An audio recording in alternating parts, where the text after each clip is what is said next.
날마다 쓰는 나의 신앙읽기 TV 데일리 큐티 나무의 향기입니다. 오늘은 여호수아 18장 1절에서 7절을 묵상하겠습니다. 이스라엘 자손의 온 회중이 실로에 모여서 거기에 회막을 세웠으며 그 땅은 그들 앞에서 돌아와 정복되었더라. 그러나 이스라엘 자손 중에 그 기업의 분배를 받지 못한 자가 아직도 7지파라. 여호수아가 이스라엘 자손에게 이르되 너희가 너희 조상의 하나님 여호와께서 너희에게 주신 땅을 점령하러 가기를 어느 때까지 지체하겠느냐.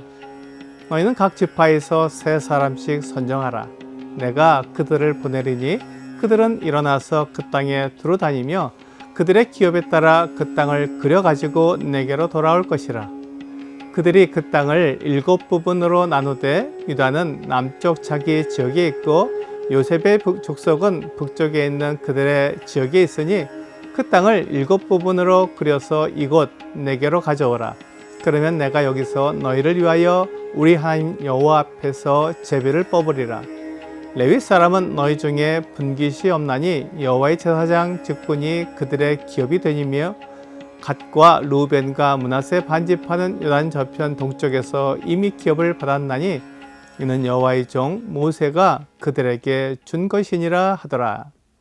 이스라엘 자손은 실로에 회막을 세웠습니다. 이제 가나안 땅을 정복했기에 이스라엘 자손들은 하나님께 감사와 경배를 드리는 예배자가 되어야 했습니다. 그래서 실로에 회막을 세우고 함께 하나님을 예배하는 자들이 되었습니다.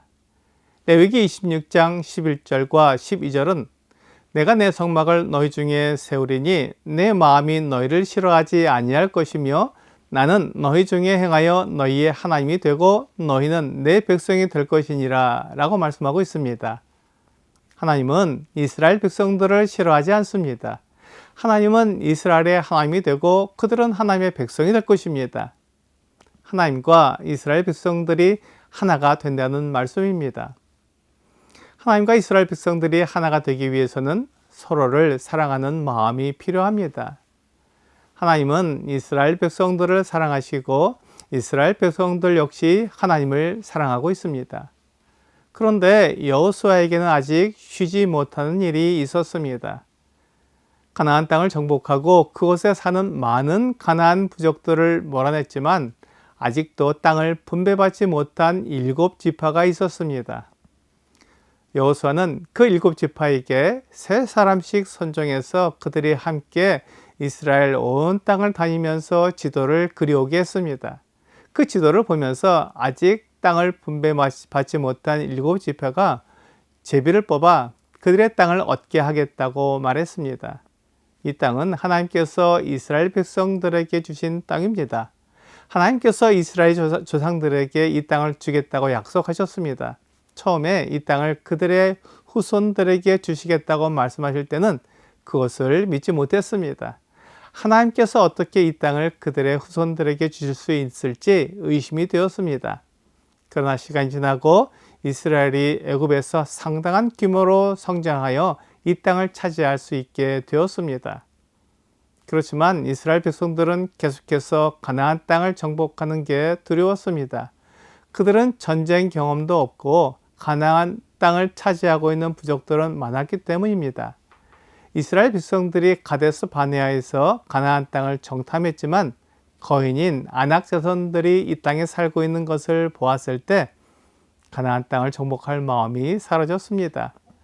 그들의 힘과 능력으로는 가나안 땅을 정복할 수 없다는 것이었습니다. 하나님은 그 불신하는 이스라엘 사람들을 광야에서 죽게 하셨습니다. 그리고 하나님께서 이스라엘과 함께 하시는 것을 경험한 이스라엘 사람들과 함께 가나안 땅에 들어갈 계획을 세웠습니다. 여호수아가 모세를 대신해서 인도하게 하고 오랫동안 가나안 사람과 전쟁을 해서 그 땅을 정복했습니다. 하나님께서 약속하신 대로 그 땅이 이스라엘 백성들에게 주어진 것입니다. 하지만 아직도 하나님을 믿지 못하고 따르지 못한 사람들이 있었습니다. 하나님께서 그들에게 주시는 땅을 분배받지 못한 7지파가 있었던 것입니다.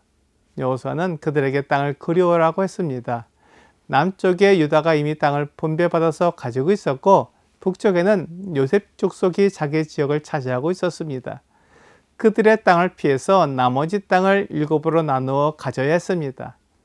유다 지파와 요셉 지파에게 땅을 분배해 줄 때 공정을 기하기 위해 하나님 앞에서 제비를 뽑았습니다. 이와 마찬가지로 그들이 땅을 그리워오면 하나님 앞에서 제비를 뽑아 나누어 주겠다고 약속했습니다.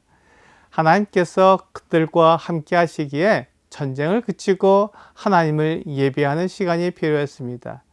그들은 실로의 회막을 세웠고 그 땅에서 하나님을 예배할 수 있게 되었습니다. 그래서 그들은 쉬어야 했습니다. 쉼이 필요한 것입니다. 마태복음 11장 28절부터 30절은 수고하고 무거운 짐진 자들아 다 내게로 오라. 내가 너희를 쉬게 하리라.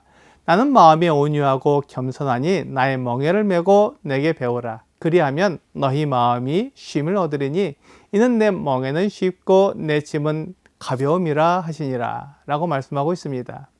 우리의 쉼은 주님과 함께 할 때 얻게 됩니다. 세상에서 쉼을 얻어보려고 애를 쓰지만 세상은 우리에게 쉼을 주지 못합니다. 세상은 성공하려면 더 많이, 더 빨리, 더 강하게 일을 해야 한다고 말합니다. 그래서 요즘은 성도들도 바쁩니다. 세상에서 성공하기 위해 바쁜 삶을 살아가고 있습니다. 그들은 주님께서 주시는 쉼을 얻지 못하고 바쁘게 살아갑니다. 이제 모든 것을 내려놓고 쉬어야 합니다. 하나님이 함께 하시니 쉴 수 있습니다. 예수 그리스도께서 우리와 함께 하시니 쉴 수 있습니다. 주님께서 주시는 멍에와 짐은 쉽고 가볍기 때문입니다. 누구든지 그 멍에를 맬 수 있고 그 짐을 질 수 있습니다. 그것이 주님 안에서 얻는 참 쉼입니다. 오늘의 적용 질문을 보겠습니다. 하루의 일과가 너무 많습니까? 마음의 여유가 없습니까? 오늘은 다른 일을 잠시 내려놓고 나를 구원하신 예수 그리스도를 묵상해 보십시오. 마음과 생각을 내려놓고 그분께 집중해 보십시오.